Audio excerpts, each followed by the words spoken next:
नीलेश पांडे आप सभी का स्वागत करता हूं नोइंग द अननोन के दूसरे वीडियो में, जहां हम उन फ्रीडम फाइटर्स के बारे में बात करते हैं जिन्होंने भारत आजादी के लिए अपना बहुत बड़ा योगदान दिया, पर कहीं ना कहीं इतिहास और हम आज उन्हें भूल चुके हैं। पर हम ऐसा होने नहीं दे सकते दोस्तों। तो दिल में देशभक्ति की भावना जगाते हुए शुरू करते हैं आज का ये वीडियो।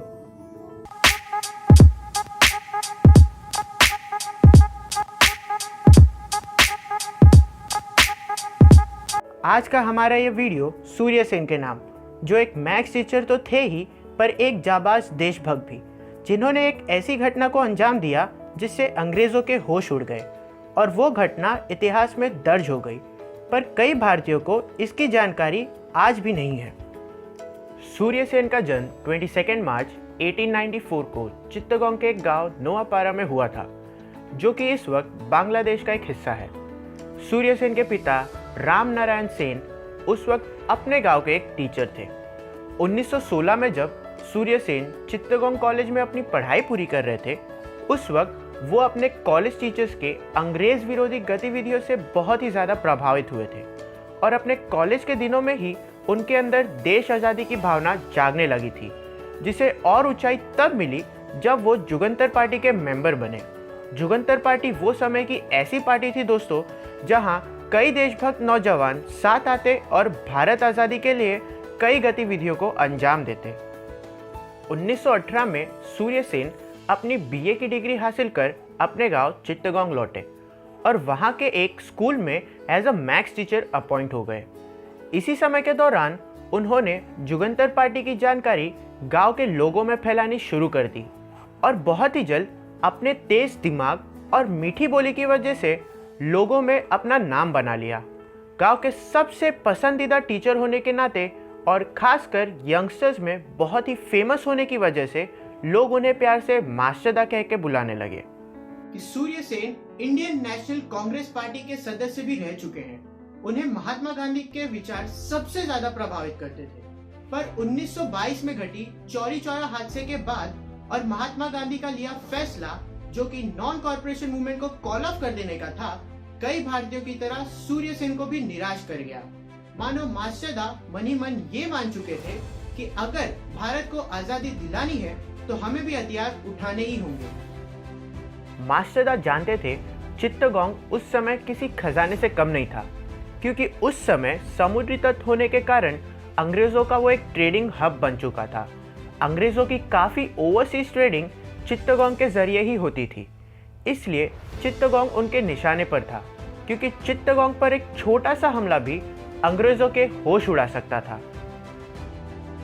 इसीलिए मास्टरदा ने लोकेनाथ बाल, गणेश घोष, अंबिका चक्रवर्ती, प्रीतिलता और कल्पना दत्ता जैसे 65 देशभक्त स्टूडेंट्स के साथ एक योजना बनाई, जहां ये सब 2 ब्रिटिश आर्मरीज, जहां अंग्रेज अपने बम और बारूद को जमा करके रखते हैं, उसे लूटने वाले थे। साथ ही साथ वहां का एक शानदार क्लब, जहां सिर्फ अंग्रेज और बड़े रैंक के ब्रिटिश ऑफिसर्स ही अलाउड थे, मास्टरदा अपने स्टूडेंट्स के साथ उस पर भी हमला करने वाले थे। हमले के दौरान और उसके बाद इसकी खबर दूसरे ब्रिटिश अधिकारियों को ना पहुंचे, उसके लिए उन्होंने वहां के टेलीग्राफ ऑफिस को तोड़ दिया और रेलवे की पटरियां भी उखाड़ दी, और ये पूरी घटना इतिहास में चित्तगोंग आर्मरी रेड के नाम से भी जानी जाती है। 8 अप्रैल 1930 की रात लगभग 10 बजे मास्टरदा ने अपने टीम के साथ प्लान को अंजाम दिया, जिसमें उन्हें कामयाबी भी मिली और निराशा भी, क्योंकि आर्मरी में बंदूकें तो मिली पर वहां गोलियों का नामो निशान नहीं था। हालात संभालते हुए सूर्य सेन वहां की सारी बंदूक लेकर अपने टीम के साथ भारत का झंडा फहराकर वहां से निकल गए। कुछ ही पलों में अंग्रेजों को इसकी खबर पता चल गई। उन्होंने सूर्य सेन का पीछा करना शुरू कर दिया। जलालाबाद हिल्स में सूर्य सेन और उनकी सेना जाके छुप गई। अंग्रेज जब उनका पीछा कर रहे थे, उन्हें ये खबर नहीं था कि जलालाबाद हिल्स में सूर्य सेन अंग्रेजों का मुकाबला करने के लिए अपनी सेना के साथ हथियारों के साथ तैयार थे। दोनों के बीच एक शानदार मुकाबला हुआ, जहां दोनों तरफ के लोगों की मौतें भी हुई, पर मास्टरदा किसी तरह वहां से बच निकले। कई महीनों तक अंग्रेजों की नज़रों में धूल झोंकते हुए मास्टरदा बचते रहे।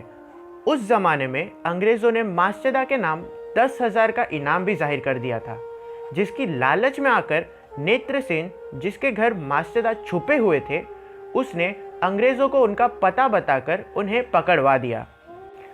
12 जनवरी 1934 को मास्टेदा को फांसी दी गई, पर अंग्रेज़ों को उन पर इतना गुस्सा था कि उन्होंने फांसी के एक रात पहले मास्टेदा के दांत, उनकी पसलियाँ, कमर, यहाँ तक कि उनके हाथ और पैर की हड्डियों को हथौड़े से मार मार कर तोड़ दिया था। बाहर लोगों को ये बात पता न चले, उसके लिए अंग्रेज़ों ने मास्टेदा के फांसी के बाद बिना उनका अंतिम संस्कार किए उन्हें लोहे के एक ताबूत में बंद कर बे ऑफ बंगाल में जाकर डुबा दिया। ऐसे लाखों महान फ्रीडम फाइटर्स के देखे आजाद भारत का एक सपना और उसके लिए उनकी दी हुई शहादत का एक खूबसूरत नतीजा है। पर क्या आज आप और हम इस आजादी का सही इस्तेमाल करते हैं? कोई भी देश उसके पॉलिटिकल एजेंडा या तो इकोनॉमिक स्टेटस की वजह से महान नहीं बनता, बल्कि आप और मेरे जैसे नागरिकों की वजह से वो देश महान बनता है। आज के लिए बस इतना ही दोस्तों। वीडियो कैसा लगा नीचे कमेंट कर हमें जरूर बताएं और वीडियो पसंद आए तो लाइक और शेयर करें। जय हिंद, जय भारत।